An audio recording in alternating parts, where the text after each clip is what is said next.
Good evening, friends. This is +1 chemistry, and chapter is equilibrium.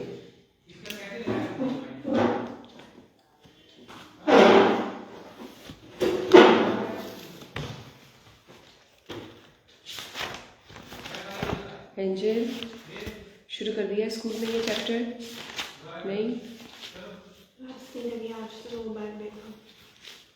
Okay. तो ये ख़त्म है कॉपी? तो आज वैसे थर्मोडायनेमिक्स ही करा रहे हैं अभी स्कूल में? नहीं, उसका एंडिंग का जो टेबल नहीं है वो बस वही रहेगा, ठीक है।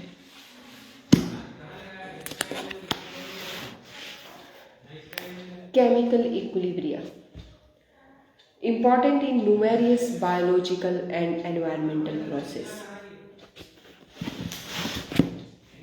Chemical equilibrium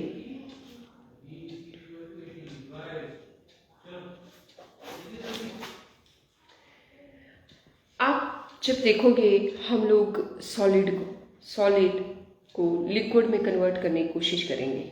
लिक्विड में सॉलिड, जैसे आइस ले लो। आइस को मैंने हीट देना शुरू किया और ये धीरे धीरे करके लिक्विड में कन्वर्ट होना शुरू हो जाएगी, ठीक है। मैंने हीट देना बंद कर दिया, ठीक है, और ये धीरे धीरे liquid again started towards a solid. इस स्टेज को हम इक्विलिब्रियम स्टेज कहते हैं। शुरू में तो नहीं अचीव होगा, इक्विलिब्रियम स्टेज कहते हैं। इसी तरह से अगर मैं एक पतीले में पानी को उबालने की कोशिश करती हूँ, बंद कर देती हूँ, ढक्कन गर्म करने लगी, वो क्या करेगा, वो लिक्विड कन्वर्ट होना शुरू होगा वेपर में। तब तक तो मैं यही साइन लगाऊंगी वेपर में कन्वर्ट हो रहा है। एक स्टेज आएगी जब वेपर फिर से लिक्विड में कन्वर्ट होना शुरू होता है। जो लिक्विड से वेपर में चेंज हो रहा है उस प्रोसेस को हम इवेपोरेशन कहते हैं। और जब वेपर लिक्विड में कन्वर्ट हो रहे होते हैं उस प्रोसेस को हम कंडेंसेशन कहते हैं। बेटा, एक स्टेज ऐसी आती है जितने मॉलिक्यूल्स इवेपोरेट हो रहे हैं उतने ही कंडेंस हो रहे हैं, तो वो क्या हो गया? इक्विलिब्रियम। वो भी कौन सा? डायनेमिक। डायनेमिक और स्टैटिक दो शब्द हैं। डायनेमिक और स्टैटिक दो वर्ड्स हैं। डायनेमिक का मतलब मूविंग और स्टैटिक का मतलब स्टॉप्ड। तो डायनेमिक इसलिए है क्योंकि जितने मॉलिक्यूल्स लिक्विड से वेपर में कन्वर्ट हो रहे हैं उतने ही मॉलिक्यूल वेपर से लिक्विड में कन्वर्ट हो जा रहे हैं। ऐसा आप हर केस में देखोगे, चाहे वो सॉलिड से लिक्विड कन्वर्ट होने का प्रोसेस हो, चाहे वो लिक्विड से गैस में चेंज होने का प्रोसेस हो, चाहे वो सॉलिड से गैस में चेंज होने का प्रोसेस हो। अब बात ऐसी है कि ये केमिकल इक्विलिब्रियम अचीव कब होता है? कि शुरू में ही अचीव हो जाता है, क्या बीच में होता है, क्या लास्ट में होता है प्रोसेस? मतलब जब रिएक्टेंट प्रोडक्ट्स में चेंज हो रहे हैं तो क्या रिएक्टेंट्स जब शुरू में प्रोडक्ट में चेंज हो रहे हैं कि शुरू में ही इक्विलिब्रियम, डायनेमिक इक्विलिब्रियम अचीव हो जाता है? तो तीनों, कई प्रोसेसेस शुरू में हो जाते हैं, इक्विलिब्रियम में आ जाते हैं, कई बीच में आते हैं और कई एंडिंग जैसे में आते हैं। तो ये है यहाँ पर डायनेमिक इक्विलिब्रियम। तो आपको पता लग गया ना ये। There is no change in the concentration of either of the reactant और the products. This stage is called dynamic. क्यों? क्योंकि जितने रिएक्टेंट से 10 से ऊपर जा रहे हैं मॉलिक्यूल तो 10 से नीचे आ जा रहे हैं, तो रिएक्टेंट के कंसंट्रेशन में चेंज नहीं हो रही, ना प्रोडक्ट के कंसंट्रेशन में चेंज हो रही है। तो आपने ये डायनेमिक इक्विलिब्रियम की डेफिनेशन यहाँ से करनी है, नथिंग इज देयर इसके अलावा ये। उसके बाद इन्होंने बोला कि केमिकल इक्विलिब्रियम क्वेश्चन आएगा कि chemical equilibrium, how chemical equilibrium is classified. तो it is classified as the procedation और कंप्लीशन ऑफ द प्रोसेस। जैसे कि the reactant that proceed nearly to the completion only negligible concentration of the reactants are level. बोलते एक chemical equilibrium तब achieve हो जाता है जब खत्म ही होने वाला होता है प्रोसेस रिएक्टेंट से प्रोडक्ट होने का, और एक टाइम ऐसा आता है जितने रिएक्टेंट प्रोडक्ट में चेंज हो रहे थे उतने ही प्रोडक्ट, वो उस टाइम पे जब खत्म ही होने लगा था, प्रोसेस चला हुआ था, लास्ट के 2 मिनट बचे और केमिकल इक्विलिब्रियम अचीव हो गया। तो वो एक तरीका एक इस वे में होता है। दूसरा reaction which only small amount of थोड़ा सा फॉर्म हुआ था, अभी 2 ही मिनट हुए थे, रिएक्शन स्टार्ट हुआ, केमिकल इक्विलिब्रियम अचीव हो गया। फिर reaction in which the concentration of the reactants and products are comparable when the system of, मतलब 50% ही हुआ था तो उस टाइम अचीव हो गया। तो ये 3 chemical equilibrium is of classified into 3 groups.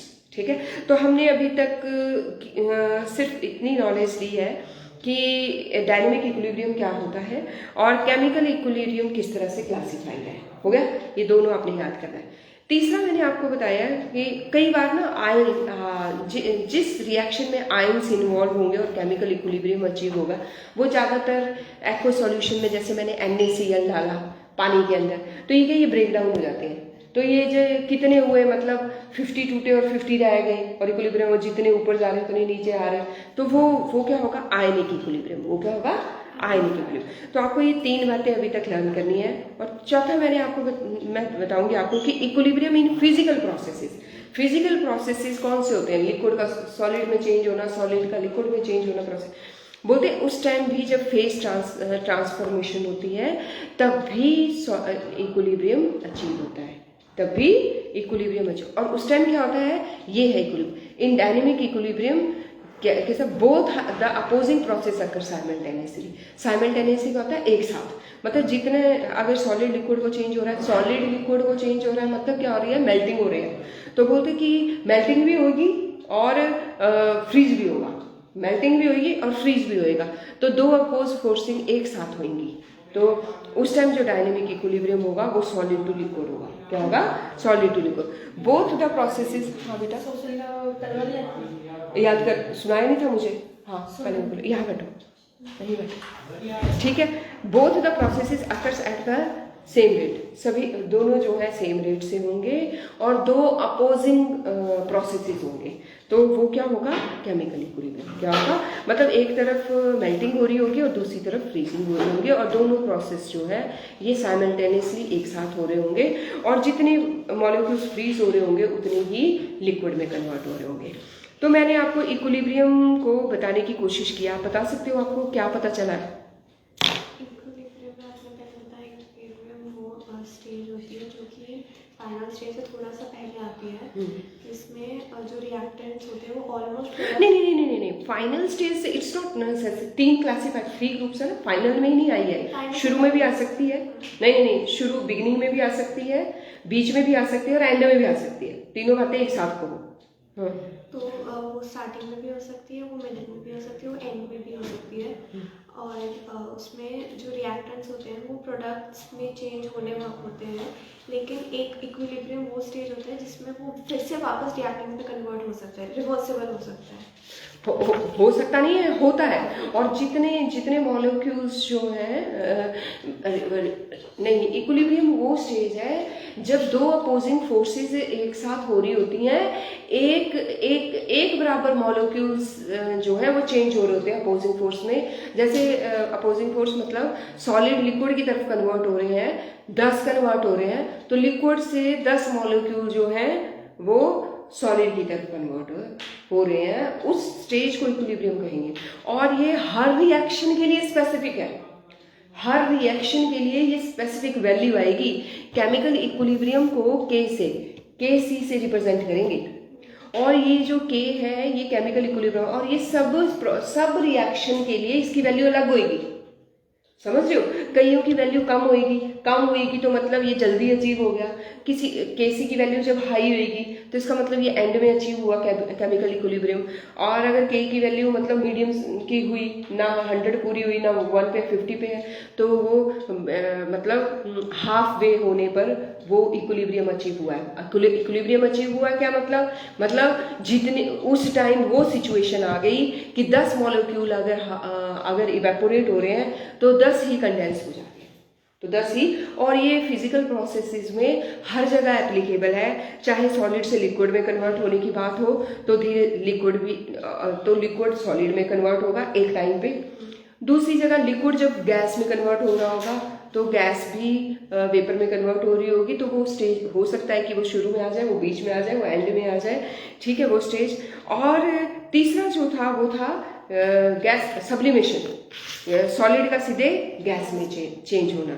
समझ आ गई? तो इन्होंने ये आपको ये दो पॉइंट्स जो हैं कि दो अपोजिंग फोर्सेस एक साथ जब हो रही हों तो उस प्रोसेस को हम इक्विलिब्रियम कहते हैं, वो भी एक बराबर। ये आइस और वाटर के केस में भी होता है और इसकी वैल्यू कांस्टेंट होती है, अपने अपने रिएक्शन के लिए अपनी अपनी इसकी वैल्यू होती है। लिक्विड जब वेपर में कन्वर्ट हो रहा है तो अलग केमिकल इक्विलिब्रियम की वैल्यू होगी, ठीक है। सॉलिड जब वेपर में कन्वर्ट हो रहा है तो अलग होगी। ये तो आपको पता है ना कि जब सॉलिड वेपर में कन्वर्ट होगा तो होगा क्या, ठंडक से तो होगा नहीं, गर्मी से होगा। तो जहाँ जहाँ गर्मी लिखना है, जैसे ये जो प्रोसेस है, जैसे ये सॉलिड वेपर में कन्वर्ट हो रहा है, सॉलिड वेपर में कन्वर्ट हो रहा है और वेपर में, और एक स्टेज इक्विलिब्रियम स्टेज क्या होगी, ये साइन लगेगा इक्विलिब्रियम के लिए, तो वेपर सॉलिड में कन्वर्ट होना शुरू हो जाएगा। तो दोनों प्रोसेस चले हुए हैं, सॉलिड वेपर में कन्वर्ट हो रहा है, वेपर सॉलिड में कन्वर्ट हो रहा है। एक स्टेज आई है ऐसी, शुरू में नहीं हो रहा था, एक स्टेज आ गई ऐसी। जब ऐसा होने लगा तो ये इक्विलिब्रियम का साइन है, ये इक्विलिब्रियम का साइन है। फॉरवर्ड और बैकवर्ड दोनों एक बराबर हो रहे हैं। और इस केस में जब आप इसके ऊपर लिखोगे, इसके ऊपर आप हीट लिखोगे, और जब इस वाले पे लिखोगे इसके नीचे आप क्या लिखोगे, कूलिंग। इसके नीचे कूलिंग से ये प्रोसेस कूलिंग से होगा और ये प्रोसेस हीटिंग से होगा, और ये दोनों प्रोसेस एक बराबर जब स्टेज होने लगेंगे तो वो इक्विलिब्रियम स्टेज है। Is it okay? अब हमने हर किसी का ऐसा एग्जाम्पल करना है, जैसे सॉलिड से लिक्विड तो आइस और वाटर, और लिक्विड से गैस तो वाटर वाली, मतलब वाटर होगा।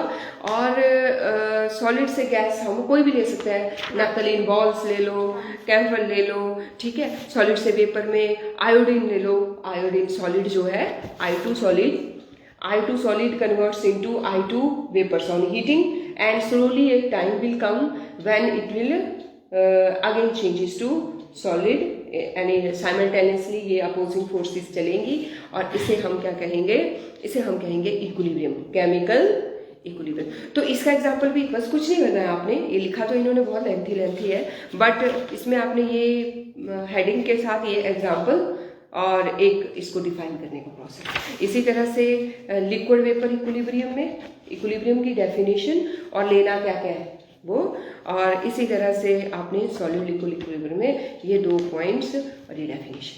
Is it okay? ये हो गया। तो ये दो पेज आपके कवर हो चुके हैं। अब हमारे पास है, ये दोनों कर लेने बेटा, ये कैम्फर का फार्मूला, ठीक है, कैम्फर इसमें तीनों कर लेने हैं एग्जाम्पल, कोई नहीं छोड़ना, क्योंकि आना होगा तो यही आएगा और कोई नहीं आएगा, समझो। और ये NH4Cl और NH4Cl वेपर। कई बार ना ऐसा क्वेश्चन आ जाता है कि सैंड और NH4Cl मिक्स है, तो बताओ उसको कैसे सेपरेट करें। तो आपको ये सब्लिमेशन के थ्रू आपको ये पता होना चाहिए कि हीट से सब्लाइम हो जाएगा, पीछे सैंड रह जाएगी, ठीक है। तो जिसमें भी ये मिक्स होगा इसके लिए तो हीट दो और ये गायब हो जाएगा। Is it okay?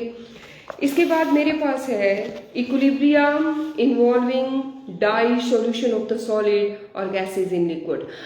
बोलते जब आप घोलने की कोशिश करोगे, किसको, सॉलिड को, किसके अंदर, लिक्विड के अंदर। लिक्विड कोई भी हो सकता है, दूध हो सकता है, पानी हो सकता है, ठीक है। तो बोलते आपने क्या किया, चीनी घोलने की कोशिश की, किसमें, पानी में, ओके। तो चीनी घुल रही है, आराम से घुल रही है, आपने आधे लीटर वाटर में आधे लीटर चीनी डाल दी, वो घुल गई। लेकिन एक स्टेज ऐसी आती है, मैंने इसमें किलो चीनी डालने की कोशिश की और किलो से पहले ये क्या होने लग पड़ी, ये घुल नहीं रही है। ये क्या है, घुल नहीं रही है। जितनी मैं घोल रही हूँ उतनी सैचुरेट हो जा रही है, जितनी मैं घोल रही हूँ उतनी सैचुरेट हो जा रही है। उस स्टेज को केमिकल इक्विलिब्रियम कहेंगे हम लोग, ठीक है। तो बोलते जब आप, ये हेडिंग है कि जब आप सॉलिड को लिक्विड में डालने की कोशिश करते हो तब भी इक्विलिब्रियम अचीव होता है। बताओ कैसे? तो आप क्या कहोगे कि जब सैचुरेशन आ जाती है, सैचुरेटेड सॉल्यूशन क्या होता है, द सॉल्यूशन, हाँ, the solution in which no more solute can be added, तो उसमें अब क्या होगा, शुगर का सॉल्यूशन और शुगर सॉलिड, ठीक है। तो धीरे धीरे ये सॉलिड, ये शुगर से मैं धीरे धीरे सॉल्यूशन बना रही हूँ, एक स्टेज आएगी सॉलिड होने लगेगा।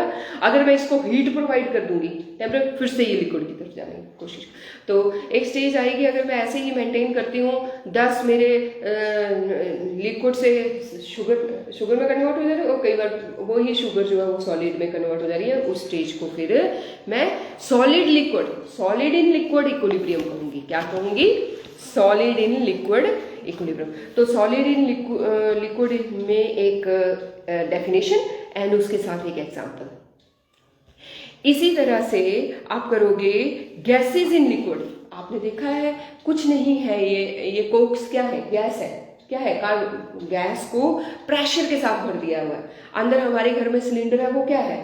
उसको पूरी गैस को प्रेशर के साथ लिक्विफाई कर दिया है। प्रेशर अप्लाई करते गए, एक स्टेज आई, गैस लिक्विड में कन्वर्ट होगी। उसे क्या कहते हैं हम? Liquefaction of the gases. क्या कहते हैं? Liquefaction of the gases. Okay, तो लिक्विफिकेशन ऑफ द गैसेस, तो ये कह रहे हैं गैसेस को आपको लिक्विड में कन्वर्ट करना है, लेकिन अगर आप वही प्रेशर रिलीज कर देते हो, थोड़ा थोड़ा रिलीज करना चाहते हो, तो एक स्टेज ऐसी आएगी कि लिक्विड में भी है और वो गैस में भी कन्वर्ट हो रही है, और जितनी वो लिक्विड में है उतनी ही वो गैस में कन्वर्ट, वही क्या इक्विलिब्रियम बोलते हैं, CO2 gas and CO2 in solution. ये एग्जाम्पल्स करने हैं, डेफिनेशन एग्जाम्पल, ठीक है। तो ये कह रहे हैं this equilibrium is governed bye Henry's law. बोलते ध्यान देना मेरी बात पे, ये इंपॉर्टेंट है। हेनरी ने एक लॉ दिया गैसेस के केस में। हेनरी, क्वेश्चन आएगा एक्सप्लेन हेनरीज लॉ, ठीक है। हेनरी ने एक लॉ दिया, लिक्विड के केस में नहीं दिया, सॉलिड के केस में नहीं दिया, गैस के केस में दिया। गैस के केस में उसने क्या बोला? which state that the most of a gas dissolved in a given mass of the solvent at any temperature is proportional to the pressure of the gas above the solvent।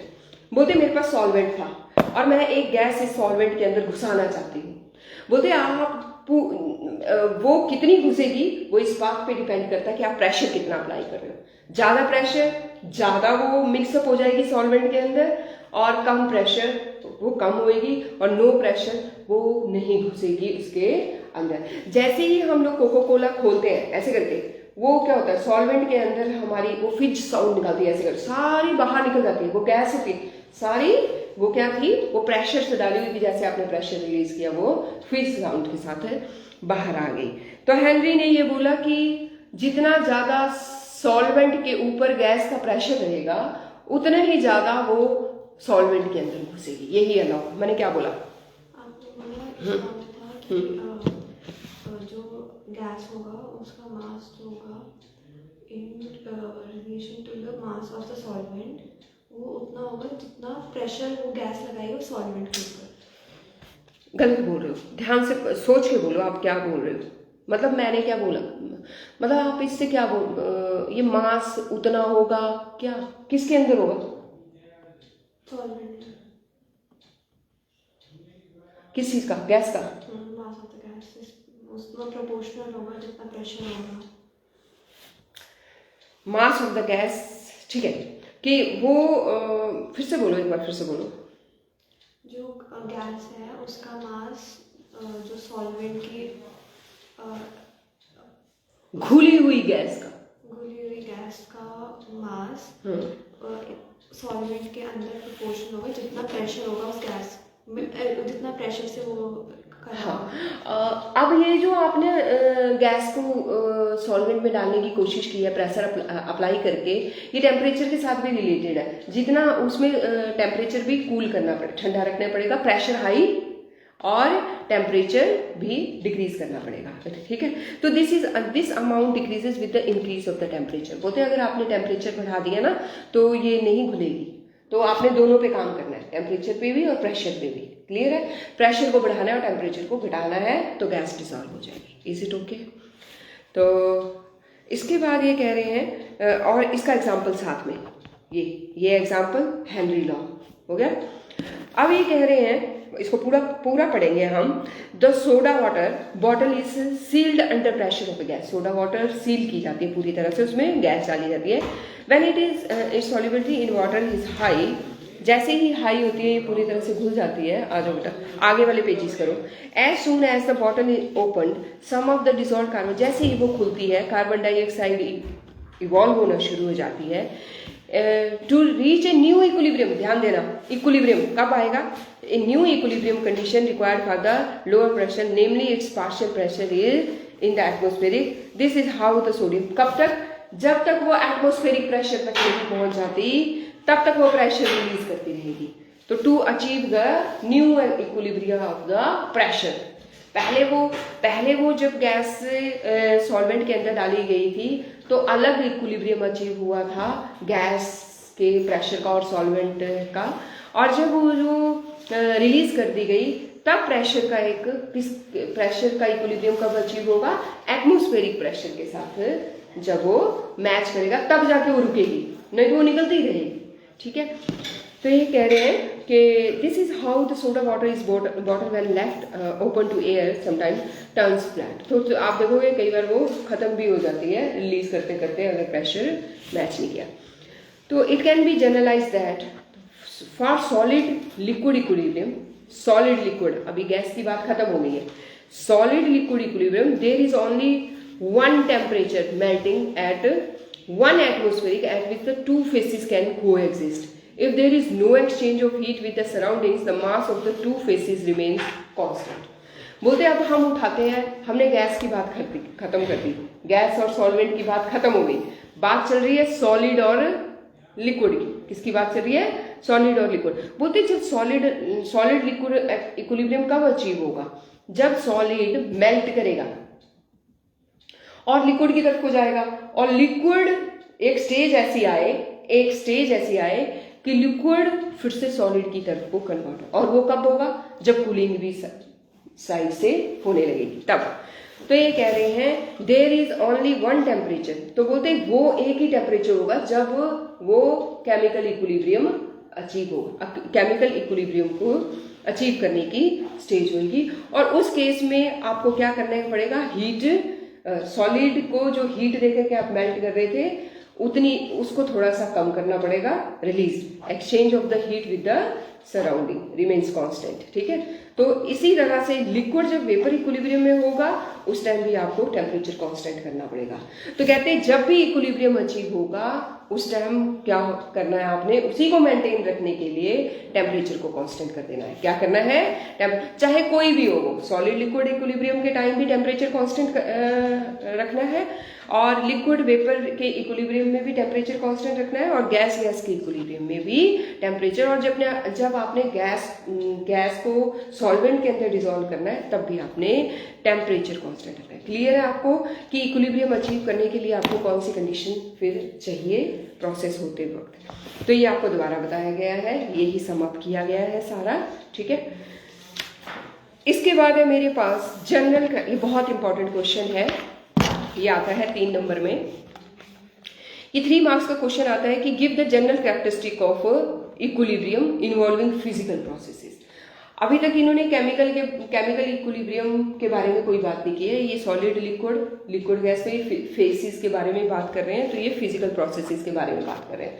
तो ये कह रहे हैं कि इसके कैरेक्टरिस्टिक बताओ, इस equilibrium के कैरेक्टरिस्टिक। तो पहला कैरेक्टरिस्टिक है कि इक्विलिब्रियम इज पॉसिबल ओनली, अगर खुले बर्तन में आप इक्विलिब्रियम अचीव करने की कोशिश करोगे तो वो कभी नहीं आएगा, आपको वो क्लोज्ड वेसल में ही अचीव होगा, वो भी एट ए गिवन टेम्परेचर, तो पहला पॉइंट क्लियर हो गया। क्या बोला मैंने एंजल? आपने बोला कि जो इक्विलिब्रियम है वो तभी होगा जब जो सिस्टम होगा वो क्लोज होगा एट अ गिवन टेम्परेचर। अब है बोथ द अपोजिंग, और दोनों अपोजिंग फोर्सिंग सेम रेट से हो रही हो, सिंपल कंडीशंस पे दोनों अपोजिंग फोर्सिंग मतलब डायनेमिक हो, क्या हो? Dynamic. All measurable property of the, और सभी जो measurable temperature, pressure, volume constant हो जाए। क्या हो जाए? कांस्टेंट हो जाए।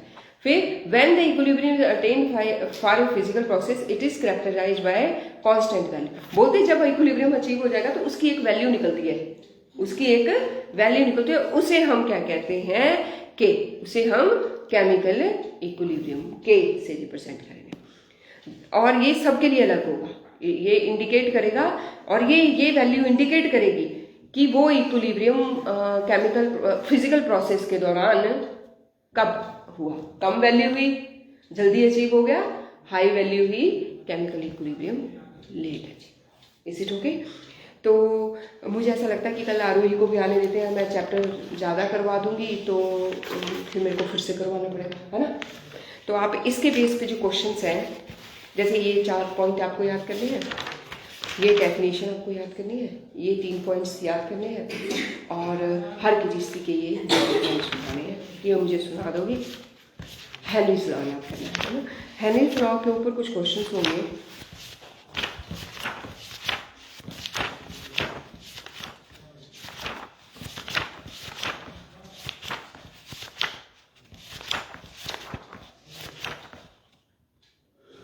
ये जो क्वेश्चंस हैं वहाँ बुक से देखने, ये शुरू के जो क्वेश्चन हैं ये इसी के, ये यहाँ तक, ये 3 क्वेश्चंस, ये 4 क्वेश्चन शुरू के और ये डाटा, ठीक है। स्टार्ट। हाँ, आप में से किसी ने सुनाना है कुछ? तुम सुना देना, है ना, और दिमाग और दिल दोनों वही रखना है, क्योंकि साइंस भी करनी है। आजकल तुमने साइंस नहीं की है, सोशल का एक क्वेश्चन कराओ उसी में फंसे रहते हो तुम।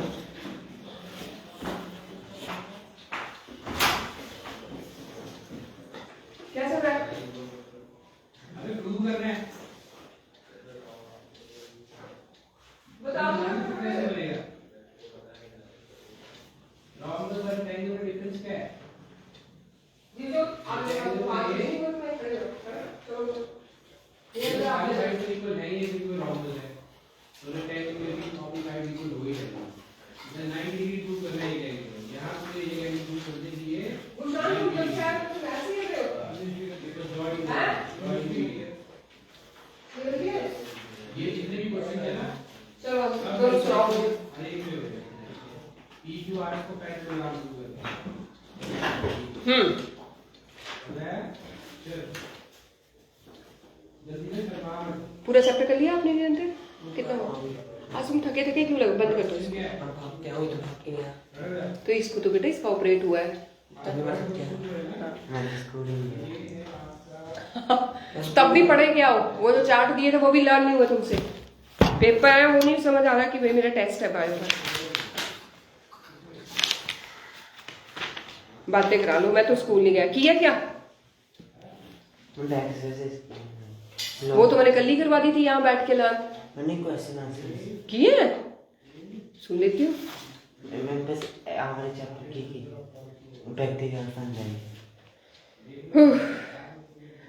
Shapes of the bacteria. Cocci cocci cocci cocci, bacilli bacilli. Bacilli, spirilla, vibrio. किसी में स्कूल में पढ़ा लो तुमको, हैं? स्पाइली सब गलत बोल रहा है, सब गलत प्रोनाउंस कर रहा है। दोबारा बोलो। कोकाई, हाँ? निरंतर बताओ इसको। Cocci, bacilli, spirilli, vibrio. बोलो। कोकाई, बेसिलाई, स्पाइलिया,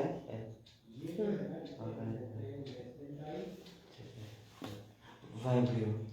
हाँ, ये कैसे होते हैं बताओ इनको। अच्छा, हाँ। कोकाई होते हैं ma'am spherical,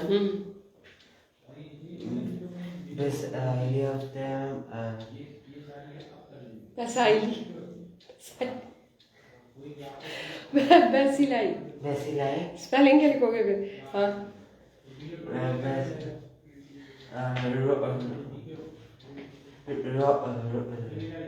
rod like structure और इधर आओ तुम, इस तरफ आओ। हाँ। स्पाइरलाई होते हैं स्पेरिकल, हाँ। वाइबियो होते हैं common.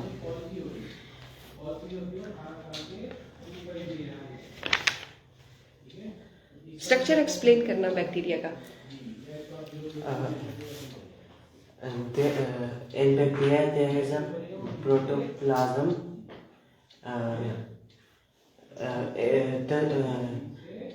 The cell of bacteria are not well defined, and DNA are present in the central region. The cell membrane are beneath the cell wall. In some bacteria there are outer living कौन है इसमें और non living कौन है? Membrane साथ में बोलो। Cell में सेल मेम्ब्रेन क्या है? लिविंग है नॉन लिविंग है? Non living. और some bacteria have flagella for the movement, and in some bacteria there are outermost covering called capsule. क्या क्या क्या? कैप्सुला Outermost covering capsule. Called capsule. Okay, और साइटोप्लाज्म के अंदर क्या क्या है? Ma'am DNA। किसके अंदर? साइटोप्लाज्म के अंदर। हाँ, और डीएनए वेल अरेंज्ड है? Well arranged. और क्या क्या है?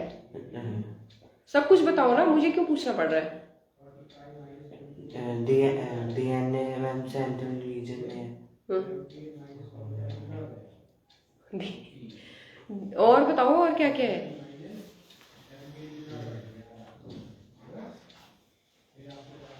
याद करो इसको, मजाक चल रहा है? ये पेपर है।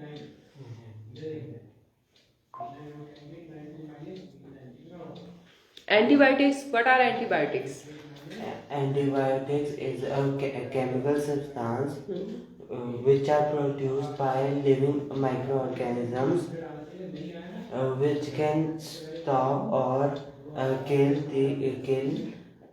some disease producing bacteria and fungi.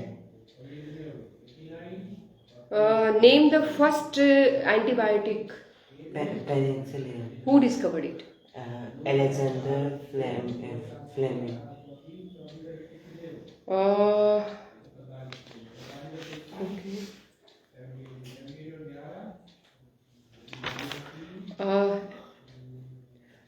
तीन एंटीबायोटिक्स के नाम दो, उनके सोर्सेज बताओ और उनकी disease.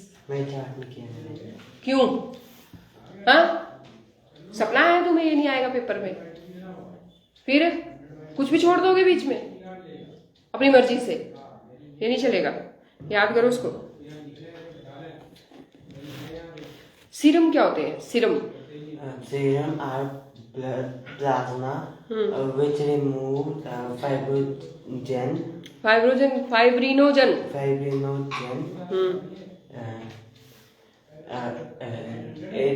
It is a chemical which contains antibiotics or antitoxins. Toxins क्या होते हैं? Toxins are poisonous bacteria which are produced by a kill or breakdown of bacteria. Antitoxin? Antitoxins are the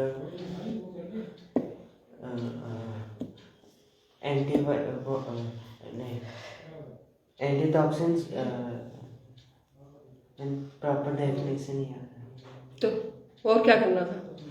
है 5 पेज याद करने को दिए थे, पेपर है मंडे को, है 3रा पेज है अभी तक, है उसमें भी तुमने चार्ट छोड़ दिया है, ये छोड़ दिया।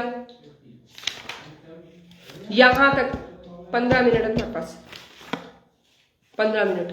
ये ड्रॉ कर लेना, ये ड्रॉ कर लेना, 15 मिनट है। अब कुछ भी छोड़ा तो आज मैं छुट्टी करने से रही, मम्मी नीचे रहेंगे। कोई भी टाइम नहीं चलेगा जाने का। वो बैठो उधर, निरंतर आप सुनो। कितना हुआ?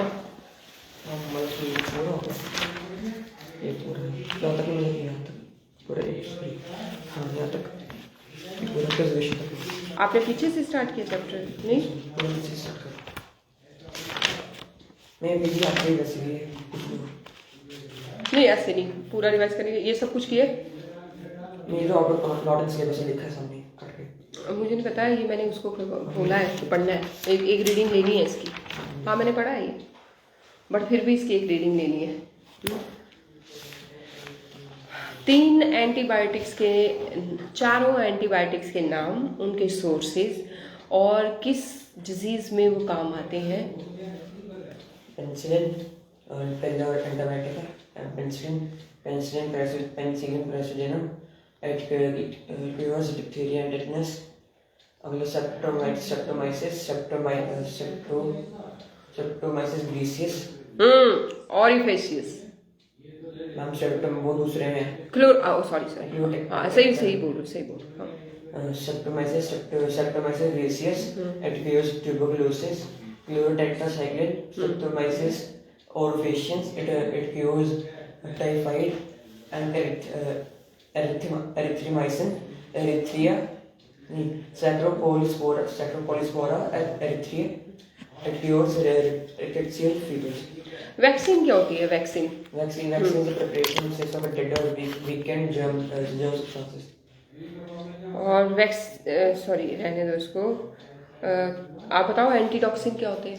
Antitoxins are the substances produced in animals' bodies which react with the toxins, the chemical substances produced by the invading germs. टॉक्सॉइड्स क्या होते हैं? टॉक्सॉइड्स Toxoids are inactivated toxins of a particular disease which stimulate the body in order to produce antibodies against them. For example, the toxoids of diphtheria and tetanus. Nitrogen cycle explain. Second मतलब कि वो डिब्रा के नहीं बोलो। Some leguminous plants have root nodules such as in beans and peas, due to which they cannot take up the nitrogen directly from the atmosphere. शुरू से बोला, क्या बोला आपने?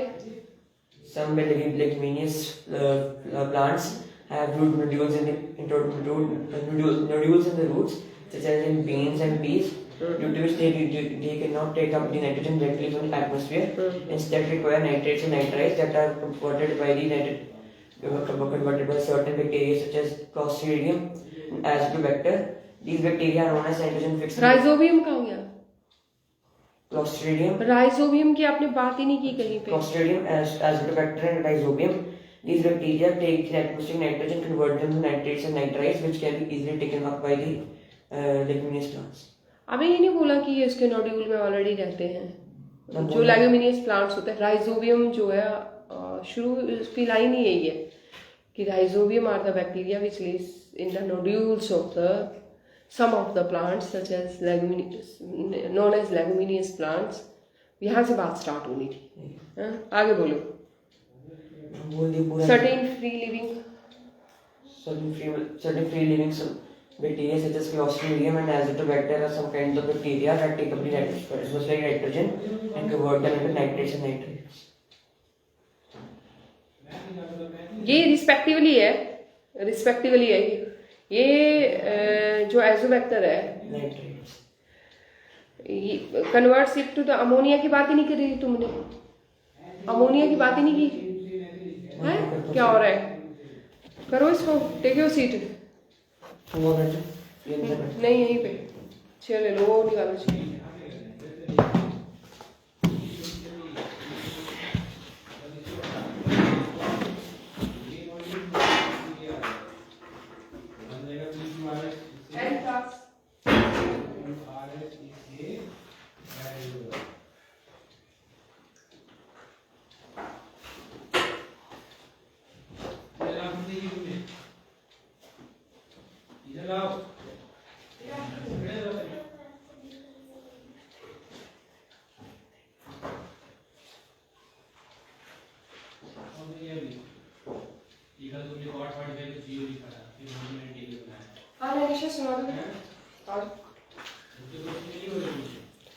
तुम खड़े हो जाओ कृष्णा अपनी सीट पे, तुम्हारे पास कोई टाइम लिमिट नहीं है, एक आंसर लर्न करोगे तुम, खड़े हो जाओ, shut up. Compare the use of manure and fertilizers in maintaining the soil fertility. Manures remove soil erosion. Removes. Remove खत्म कर देते हैं. क्या बोल रहे हो? शुरू दोबारा बोलो, सोच समझ के बोलो. Reduces soil erosion. Manures help in making the soil fertile, and they make a thing called humus, which makes soil fertile. This they are water. They give water. Maintains the moisture of the soil. Maintains moisture of this sandy soil, and the irrigation and produce irrigation in the clay soil. They are the friend. They provide food for friendly. Improves the soil quality. They improves the soil quality. सब कुछ मैंने बताना है कि बताना तुमने ढंग से? They give food to friendly insects, earthworms. Fertilizers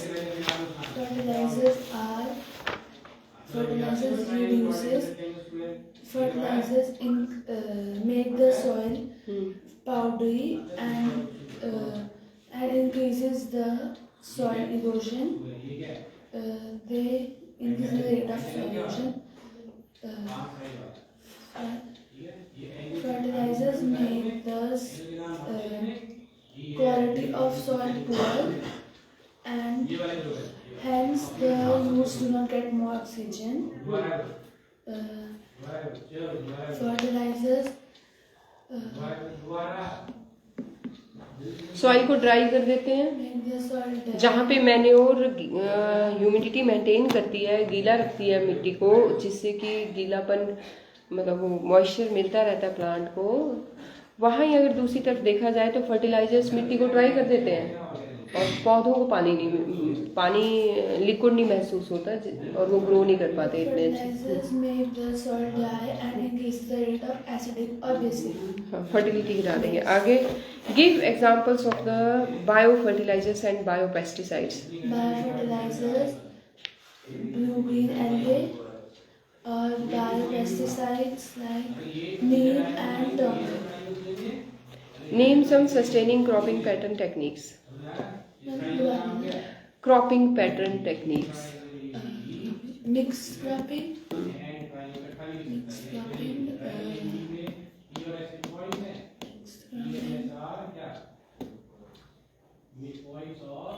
Crop rotation. Intercropping. Intercropping. Name some sources of the irrigation. Canals, wells, tanks, rivers, etc. What is mixed cropping? Give some examples of crops grown in such pattern and what is its advantage? Mixed cropping is in which the crops are grown in same field simultaneously. क्या दोबारा बोलो. Mixed cropping is in which the crops are grown in. फिर से बोलो और सोच के बोलो कि तुम क्या लाइन बोल रही हो. फिर से बोलो और सोच के बोलना. मेन शब्द खा रही हो. क्या बोलना चाहती हो? हिंदी में बोलो. जो मिक्स्ड क्रॉप्स होते हैं वो एक ही फील्ड पे उगाए जाते हैं. कितने? वही भूल जा रही हो. कितने?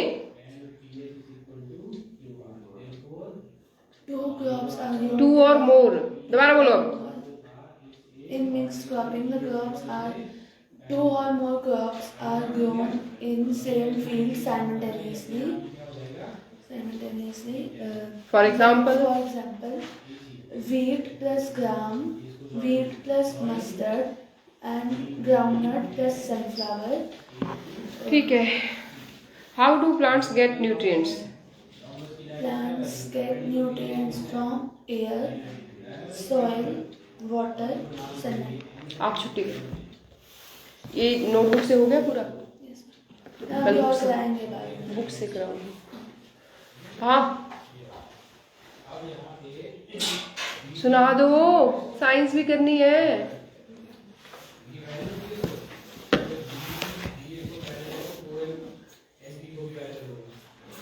एक ही है ना answer. Explain why nomadic tribes need to move from one place to another. What are the advantages to the environment of this continuous movement? ये तो आपको पहले बता दी थी, ये बोल रहा है। तो आज सुना दोगे तो क्या हो जाएगा? अभी तक तो तुम भूल गए हो ये. Thank you, ma'am. सुनाई बेटा, सुना दो इसको, दोबारा सुना दो.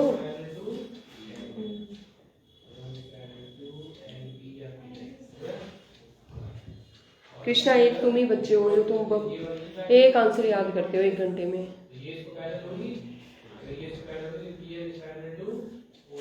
वो भी समझाने के बाद एक एक लाइन बोलो.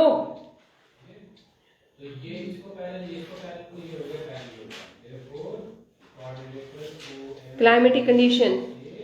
The climatic conditions, the nomadic tribes are migrating to one place to another place because the climate of high hills covered by snow and Climate is covered by snow. Mountains are covered by snow. mountains are covered by snow And they start moving towards they are moving towards low hills to और कौन सा reason है? ये तो बर्फ का reason हो गया. बारिश जहाँ मानसून इतना पड़ता है वहाँ पे भी नोमैडिक कहाँ है? nomadic tribes one place to another Another. place. For example, in Karnataka, Karnataka Golas. Golas. Further, Further is an important factor of a which decides. which decided to nomadic tribes to क्या मतलब है इसका? कि ma'am वो जो animals होते हैं उनके लिए जो घास चाहिए होता है ना. बर्फ बढ़ जाएगी, घास कहाँ मिलेगा उन्हें? बर्फ में मिलेगा. तो फिर इसलिए भी क्योंकि खाना नहीं, एक तो ठंड ज्यादा हो जाती है, दूसरा खाना नहीं मिलता है. और food grains heading. food grains are an important factor of nomadic tribes because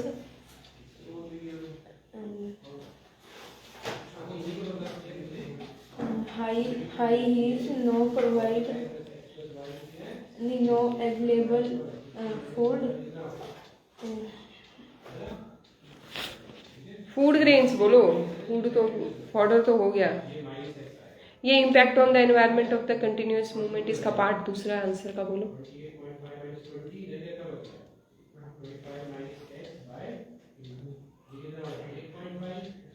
10 question है, 10 दिन लगा दोगे इस चैप्टर को?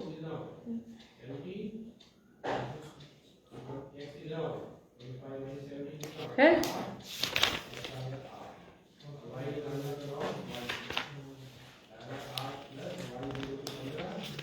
बोलो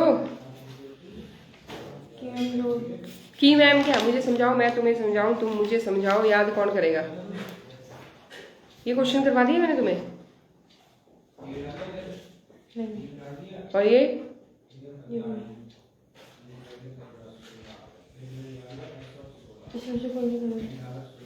इस क्वेश्चन को करो. ये तो कुछ भी नहीं है. गुज्जर और गद्दीज के बारे में पूछा गया है इसमें. Who are the Gujjar Bakarwals and Gaddis? वो भेड़े चराते हैं, वो गद्दी होते हैं, और जो भैंसे पालते हैं वो गुज्जर होते हैं. और ये ज़्यादातर जो है शिवालिक हिल्स, हिमालयस में होते हैं.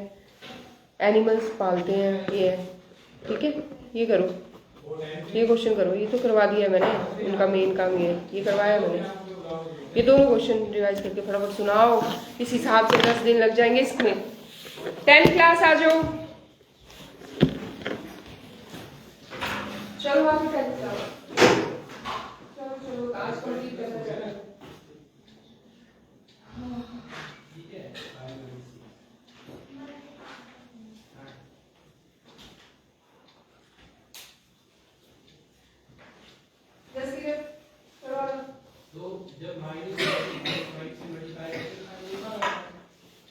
स्टूल्स ले आओ अपने अपने,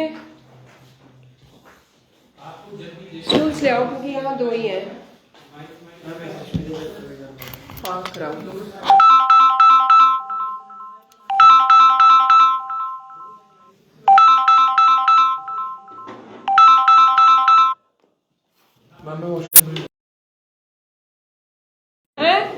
रिदम में मार खाओगे हैं? बहुत तुम्हारे चुटकुले चले होते हैं।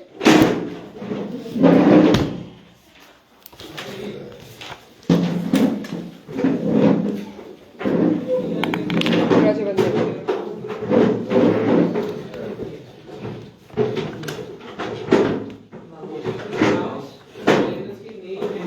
तो ड्रॉ कर लिया तुमने नाइट्रोजन साइकिल?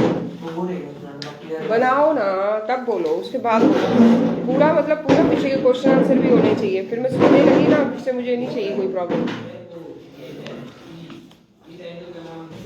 चैप्टर ओपन करके दो मुझे, चल ठीक है 6।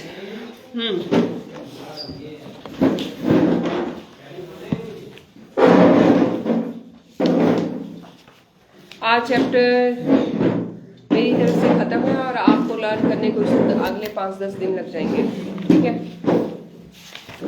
तो कल मैंने आपको सेपोनिफिकेशन और एस्टेरिफिकेशन करवाया था, करके देना मुझे जरा, लिख के देना इक्वेशन। जसकीरत लिख के दो, अभी तो लेक्चर शुरू हुआ, तुम्हारा आलस पहले से आ गया है।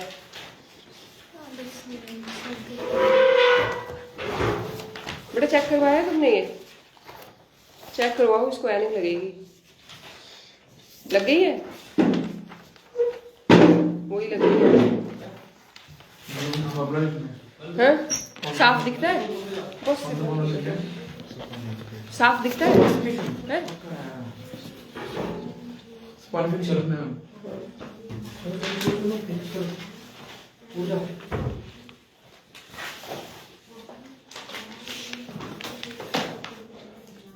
एंजल दरवाजा बंद कर देना जाते जाते।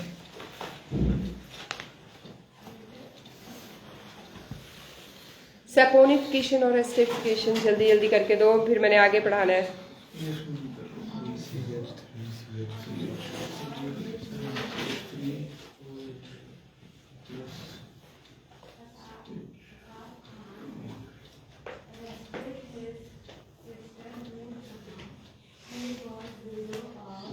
एंजल दरवाजा बंद कर दो बेटा।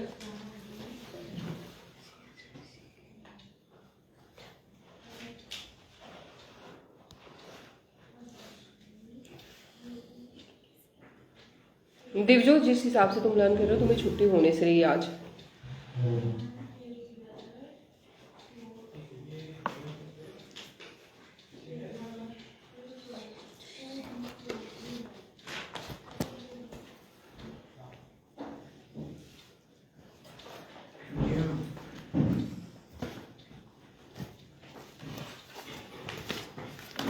ठीक है,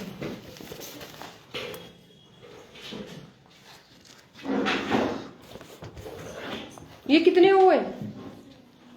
ये 2 तो इतने ओ साथ में हो ही नहीं सकते केमिस्ट्री। 2 इसके हैं और एक इधर उधर उधर एंड में एक OH है। CH3 बीच में आएगा, वो जाएगा। गलत है। हाँ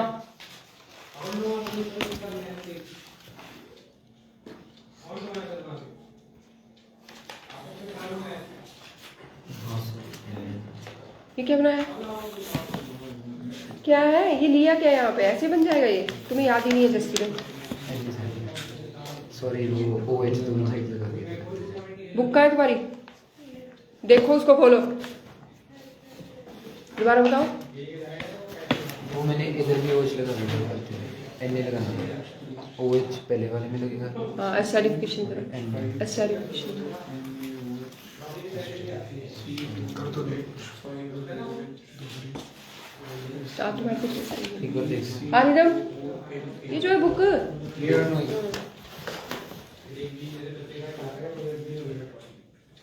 एस्टरिफिकेशन है, दोनों बोला है, कौन कौन बोल रहा था? एस्टरिफिकेशन और सर्कमफिकेशन। हाँ तनवीर जल्दी करो।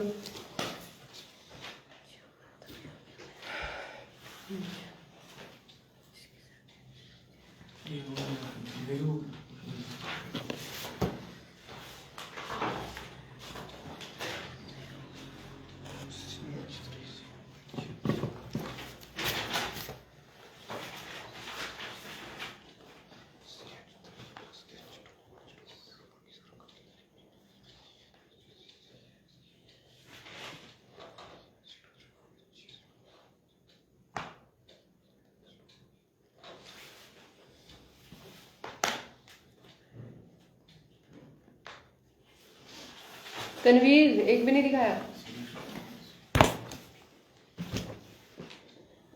गलत है।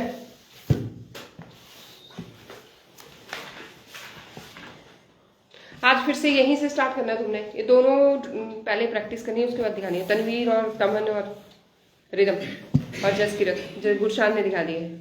चलो नेक्स्ट पढ़ने जा रहे हैं हम। हेडिंग है सोप्स एंड डिटर्जेंट्स। हेडिंग क्या है? Soaps and detergents. ध्यान से सुनना है। तमन डोंट सिट लाइक दिस। हाँ ऐसे करके कौन सुनता है? हाँ सुनने का भी एक एक्टिव रीडिंग होती है, एक पैसिव होती है, हैं? Soaps and detergents.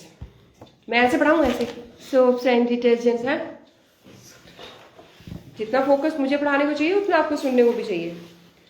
Soaps and detergents. Take about activity है हमारे पास, एक्टिविटी है। मैं पूछूंगी मैंने क्या बोला, please be alert. Take about 10 millilitre of water each in 2 test tube. 10 millilitre water लेना है और 2 टेस्ट ट्यूब के अंदर 10 मिलीलीटर लेना है। 2 टेस्ट ट्यूब के अंदर 10 मिलीलीटर वाटर लेना है हमें, और उसमें डालना है मुझे ऑयल। क्या डालना है? ऑयल। क्या लिया मैंने? 2 टेस्ट ट्यूब ली, उसमें 10 मिलीलीटर वाटर लिया और उसमें मुझे डालना है ऑयल। क्या डालना है? ऑयल। ठीक है, ऑयल डाल दिया दोनों टेस्ट ट्यूब्स में। एड ए ड्रॉप, एक ही ड्रॉप डालनी है, सिर्फ एक ही ड्रॉप। 10 मिलीलीटर वाटर में एक ड्रॉप ऑयल डालना है।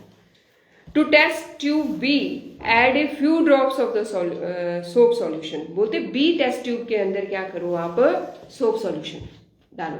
क्या डालो? Few drops of the soap का सॉल्यूशन बनाओ और उस 10 मिलीलीटर वाटर और उस एक ड्रॉप ऑयल के अंदर, के सॉल्यूशन के अंदर डाल दो। डाल दी? क्या डाला? सोप सॉल्यूशन मतलब सोप लिया, उसमें घोला, साबुन पानी में घोला और वो डाल दिया उसमें। डाल दिया।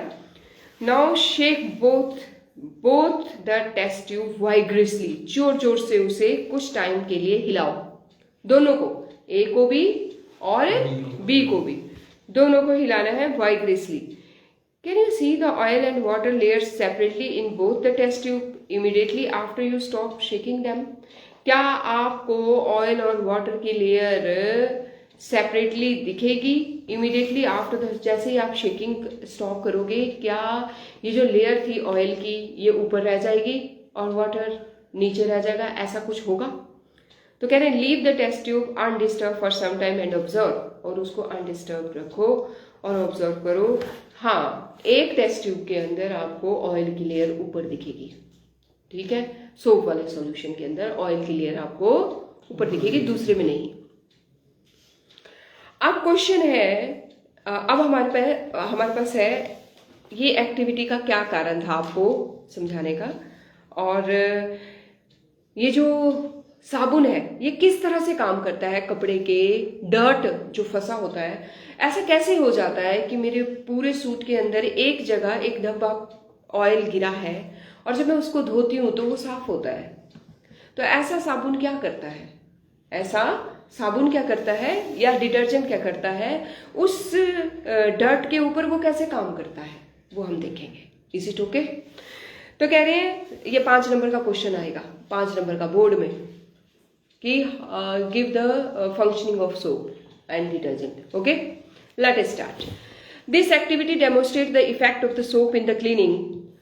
Most dirt is oily in nature and as you know oil does not dissolve in water.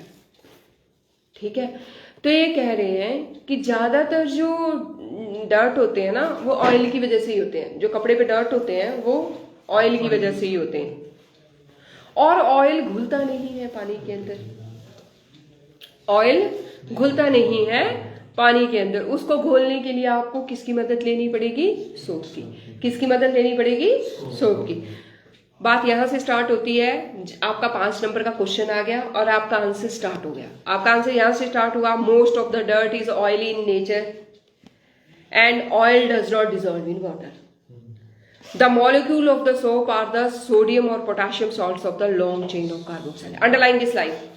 Underline this line कि साबुन है क्या? साबुन कुछ भी नहीं है, कुछ भी नहीं है, सिर्फ कार्बन और हाइड्रोजन की एक लंबी चेन और उसके साथ सोडियम एंड में या फिर पोटाशियम एंड में, इस चेन के साथ, इस चेन के साथ एंड में कल बनाया था हमने, है ना? लेकिन जैसे हमने उसमें सिर्फ आगे क्या लिया था, लेकिन इस केस में क्या होता है? C17H35 COONA, ये नमक का है, ये नमक हो रही, ये सोप है, ये क्या है? सोप का फार्मूला है। तो क्या है इसमें? Long chain of carbon and hydrogen. Long chain of कितनी लॉन्ग है? सारा कार्बन है, सारा कार्बन, और 35 हाइड्रोजन है, और उसके साथ ये भी है एक 18 कार्बन। तो ये कह रहे हैं सोप कुछ नहीं है, सिर्फ लॉन्ग एक लंबी चेन है, किस चीज की? कार्बन और हाइड्रोजन की, और साथ में उसके क्या है? एंड में सोडियम और पोटाशियम सॉल्ट है। Is it okay? तो मैं इसको ड्रॉ करके आपको दिखाती हूँ। रफ नोटबुक देना, रफ नोटबुक ये है। ये अगर मैं इसको ओपन करूं इस चेन को तो ऐसे होगी, 1 2 3 4 5 6 7 8 9 10 11 12 13 14 15 16 और ये 17।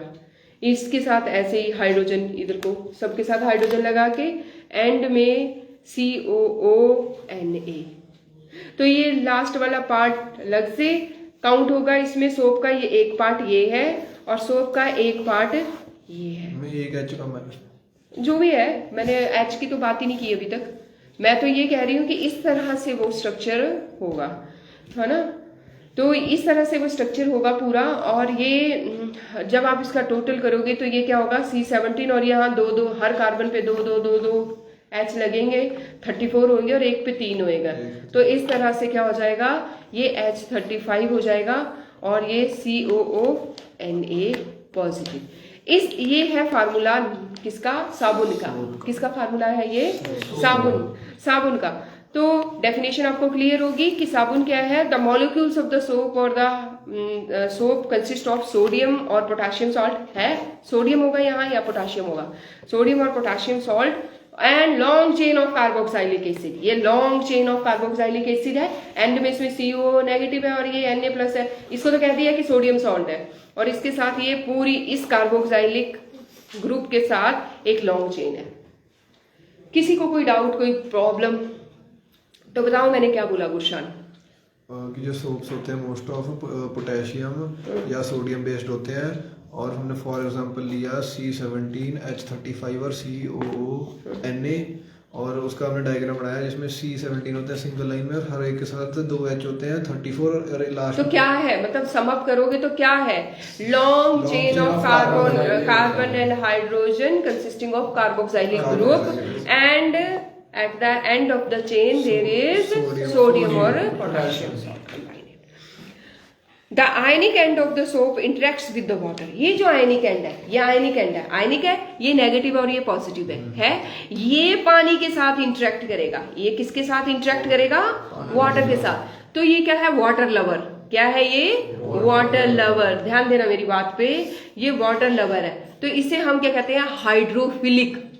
ये जो एल वर्ड है, this is for love, hydrophilic. क्या है ये, तो कौन सी चेन का कौन सा पार्ट वाटर को अट्रैक्ट करता है, ये ionic part. Ionic part attracts the किसको, वाटर को। और ये जो लॉन्ग चेन है ये अट्रैक्ट करती है किसको, डर्ट को, ये ऑयल को।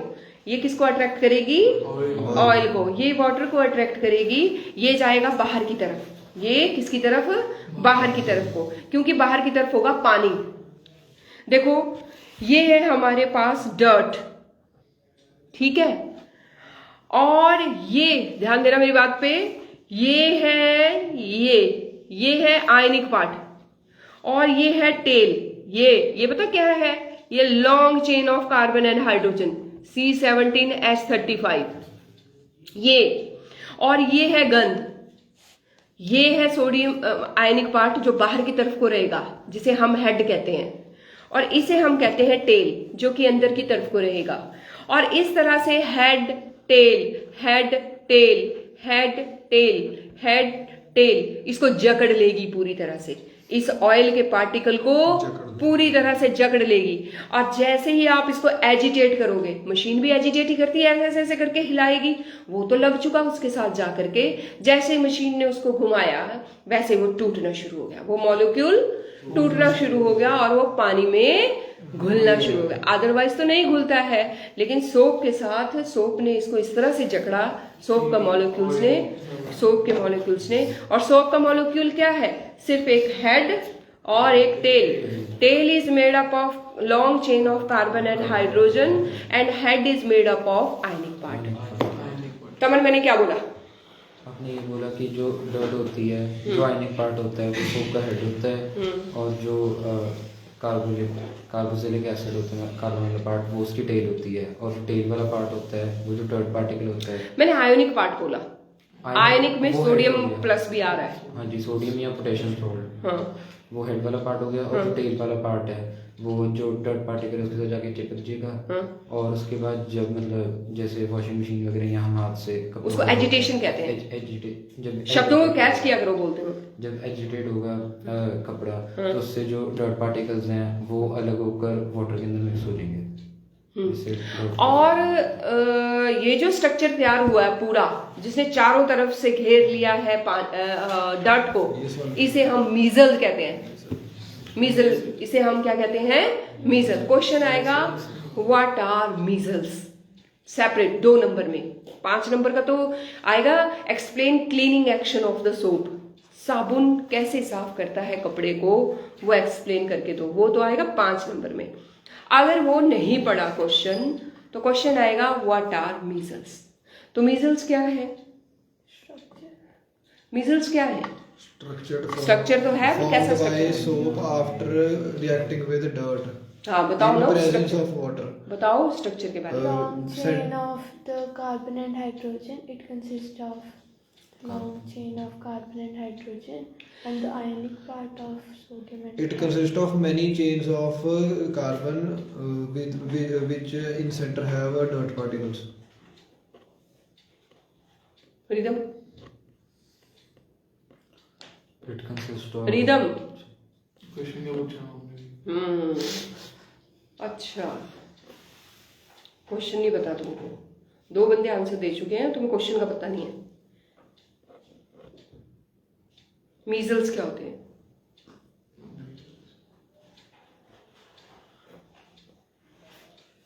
जैसे वो जब जाते हैं जब वो क्या नाम है जी, उसमें वो पता है, वो फॉर्मूला पता है इसका, जब एंड में सोडियम और पोटेशियम में से वेट लिखता है तो वो सोप को डिजोल्व करने का, सोप मतलब कैसे क्लोथ्स को वॉश करने के लिए होता है कि वो कैसे डिजोल्व करता है ऑयल और वाटर को. Measles are the structure. Measles are the structure which consists of head and tail. Head and tail. Head is the ionic part which attracts the water and is hydrophilic. And tail is hydrophobic. Hydrophobic मतलब water को hate करती है और oil को attract करती है. Hydrophobic मतलब वो फोबिया है, उसको पानी का फोबिया है. हाँ, हर डर्ट के अंदर जो भी चिपकेगा उसके साथ ऑयल है कपड़े पे. हाँ, तो क्या है कि वो जो टेल पार्ट है वो हाइड्रोफोबिक है, मतलब वो पानी को लव नहीं करता, वो बाहर की तरफ को नहीं रहेगा कभी भी, because it hates water. Phobia है उसको पानी का. फोबिया तो जिस चीज़ से फोबिया होता है इंसान उसकी तरफ नहीं जाता, तो इसको फोबिया है. तो ये क्या है, ये ऑयल लवर है. तो the tail will arrange towards the inner side and head will be arrange towards the outer side because it loves the water. And this structure is known as मीजल.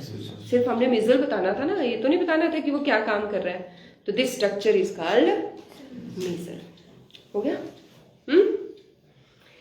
तो यहाँ पे ये अरेंजमेंट होगी. This form से emulsion in water. The soap micelles thus help in pulling out the dirt in water and we can wash our clothes.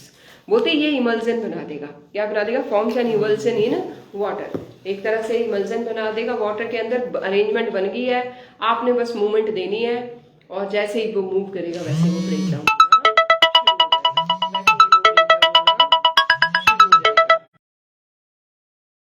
अब मैं एक reading इसको मीजल वाले कॉन्सेप्ट को दूंगी.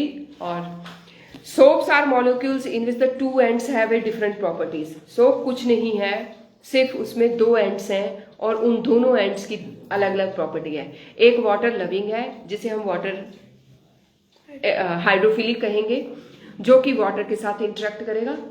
while the other end is hydrophobic, that is it interacts with the hydrocarbon chain. Hydrocarbon chain सबको clear है ना? C17H35 वो उसके साथ अट्रैक्ट करेगा, फोबिक वाला उसके साथ. When soap is at the surface of the water, जैसे ही जो सोप पानी पे गिरेगी, द हाइड्रोफोबिक टेल वैसे ही अरेंज कर लेगी और हाइड्रोफिलिक पार्ट भी अपने आप को उसी तरह से अरेंज कर लेगा.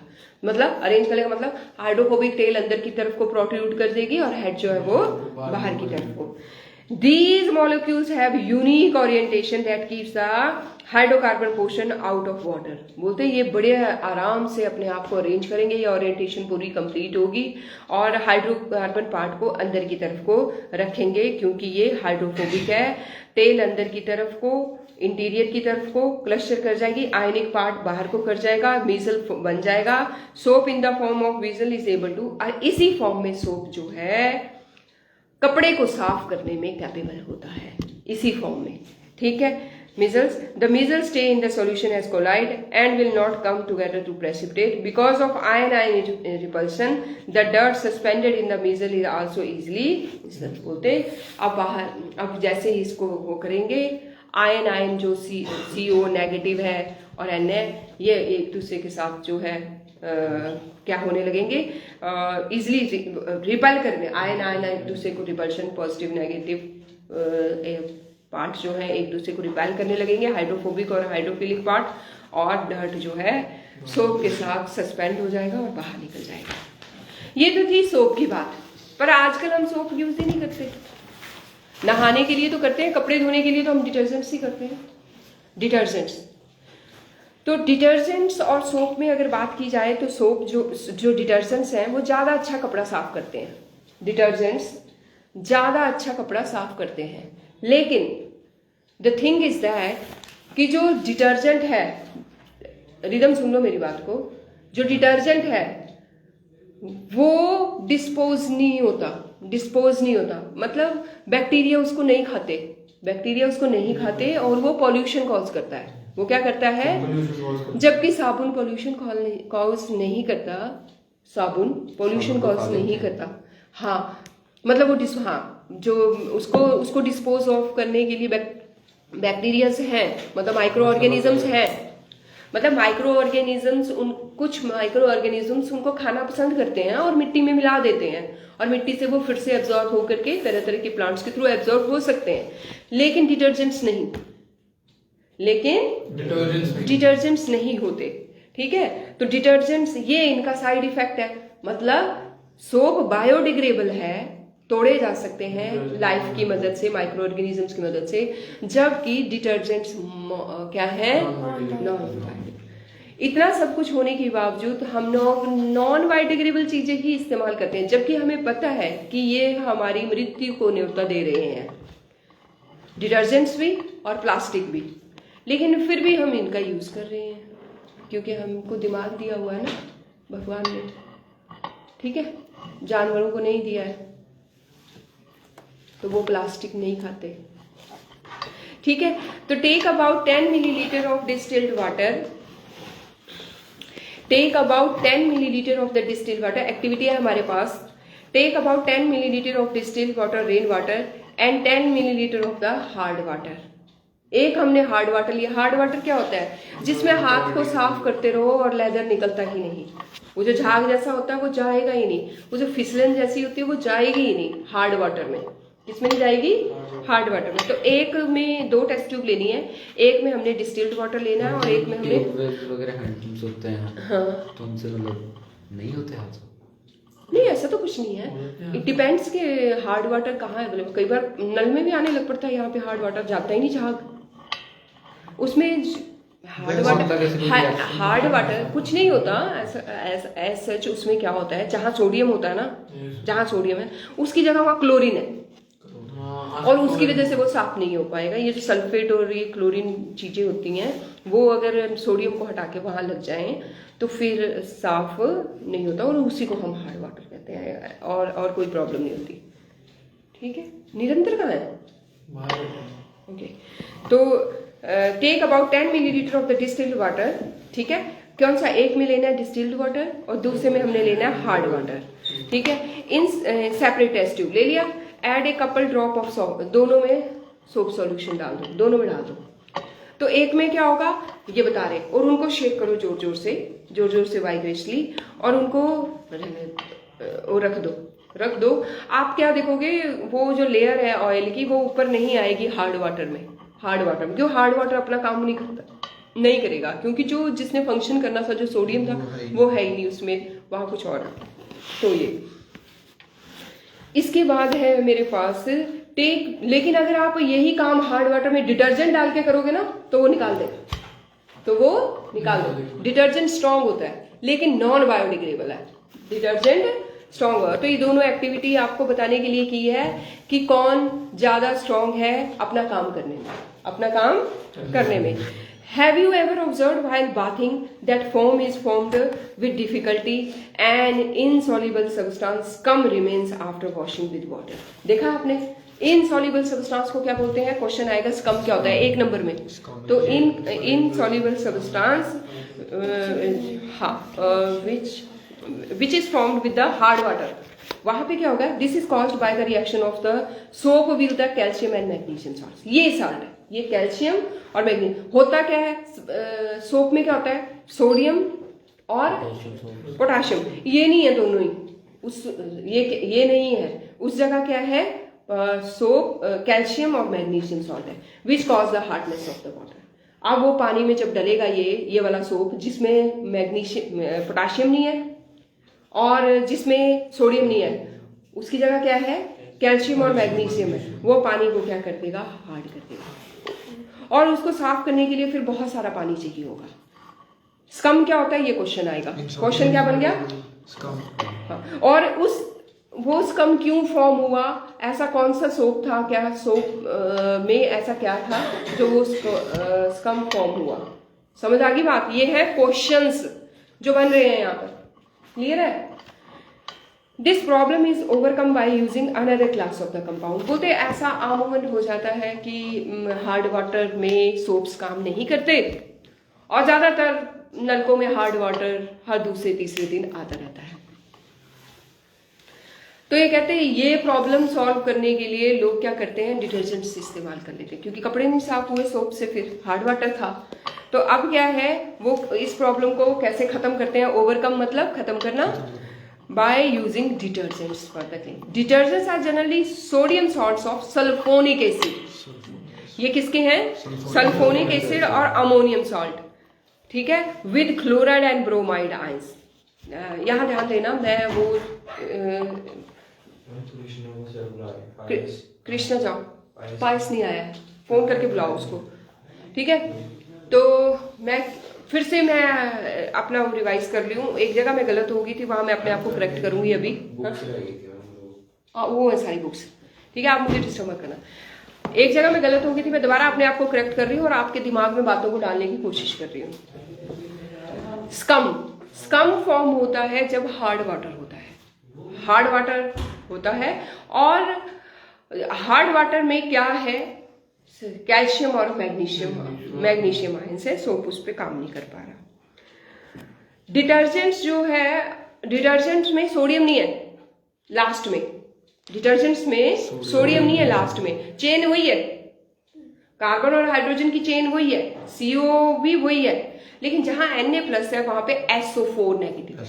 क्या है, SO4 है, SO4 सल्फोनिक। तो ये कह रहे हैं detergents cleaning agents, detergents are generally sodium salts of sulphonic acids, ammonium salts with chlorides और ब्रोमाइड आयंस, ठीक है। तो ये इस तरह से है, NH4+ और Cl नेगेटिव, एंड में इस तरह से लगा होगा, या फिर SO4, ठीक है, SO4 पॉजिटिव और यहाँ पे ऊपर लगा होगा Br नेगेटिव, इस तरह से एंड में, इस तरह से। तो ये क्या है, ये है डिटर्जेंट्स, और ये नहीं तोड़ सकता माइक्रो ऑर्गेनिज्म, ये नहीं तोड़ सकता माइक्रो ऑर्गेनिज्म, और ये एज सच क्या करते हैं, नीचे जाते हैं और नीचे जा करके बैक्टीरिया को मार देते हैं, जो जिसने मतलब डिकम्पोज करना होता है, और चीज़ें भी जो डिकम्पोज करनी होती है, तो वो बायोडिग्रेडेबल नहीं है ये, और ना ये और चीज़ों को फिर टूटने देता है जहाँ ये चला जाएगा इसका पानी, ठीक है। तो बोथ हैव लॉन्ग, दोनों में, हाँ, इससे कुछ रिसाइकल नहीं प्रोसेस होते, मतलब इसे एक्सट्रैक्ट करते। अरे यहाँ इतनी प्रॉब्लम हो गई थी, अब ये सोसाइटी में इतनी प्रॉब्लम हो गई थी, लोगों ने क्या किया है, वैसे उन्होंने क्या किया हुआ है कि अलग पाइपलाइन बनाई हुई है सोसाइटी में, कि कपड़े धोने वाला पानी ऐसे जाए और वो तंग ना करे सीवरेज में, क्योंकि सीवरेज में जो माइक्रो ऑर्गेनिजम्स है वो उसको तोड़ेंगे, जो भी डेली का वेस्ट जा रहा है नीचे, ये इतनी बड़ी बड़ी बिल्डिंग्स है, डेली इतने लोगों का वेस्ट जा रहा है, वो टूटेगा, ब्रेक डाउन होगा, तभी तो वो खड्डे खाली होंगे। अब उन खड्डों में क्या कर रहे हैं ये लोग, अपनी जो सेपरेट बनाया हुआ था वो, लेकिन ये क्या कर रहे हैं, बालकनी में लगा दे रहे हैं, वॉशिंग मशीन को बालकनी में लगा, और वो वॉशिंग मशीन उन सीवरेज में जा रही है, और वो माइक्रो ऑर्गेनिज्म उस वेस्ट को तोड़ नहीं पा रहे, क्योंकि बायोडिग्रेडेबल बैक्टीरिया को मार देते हैं, खुद भी बायोडिग्रेडेबल नहीं है, और जो मार रहा बैक्टीरिया होगा उनको भी किल कर देंगे। तो क्या हुआ, अब वो सीवरेज जो है वो बढ़ती जा रही है। तो पीछे अभी 6 महीने प्रॉब्लम रही सारी सोसाइटी की, तो वो समझा रहा है बिल्डर, लोग समझ नहीं रहे हैं कि आप लोगों ने कितना, वो लिस्ट बना के ले गया कि आप ऐसे मत करो भाई, आप मशीन का पानी सीवरेज के साथ मतलब मिक्सअप मत करो, वो अलग लाइन बनी हुई है, और आपने मतलब उसके लिए वॉशरूम बना हुआ है, और वॉशरूम में ही मतलब क्लीन करना है, और वो अलग पाइप के थ्रू जाता है वो, ठीक है, समझ आ गई बात। तो ये प्रॉब्लम है। तो both have long hydrocarbon chain है, और क्या डिफरेंस है वो मैंने आपको बता दिया है एंड में चेन के, और इस तरह से डिटर्जेंट और सोप एक दूसरे से किस तरह से डिफरेंट है, ठीक है। अब आपने ये पहले तो थ्योरी याद करनी है आज, ठीक है, और MCQs और वेरी शॉर्ट। कल हम करेंगे NCERT, हाँ, NCERT इन टेक्स्ट और बैक एक्सरसाइज, ठीक है। चलो टेक योर सीट्स। NCERT नहीं, अभी तो आपने थ्योरी याद करनी है सारी, मतलब आप चले जाओ सेल्फ स्टडी में और उसमें जो चैप्टर क्लास वो सारा याद कर लो इस पार्ट का। उसके बाद वेरी शॉर्ट और एमसीक्यूज। मैम आज जिंदगी नहीं है। किस लिए? मैम आज आपने कहा मैंने तो नहीं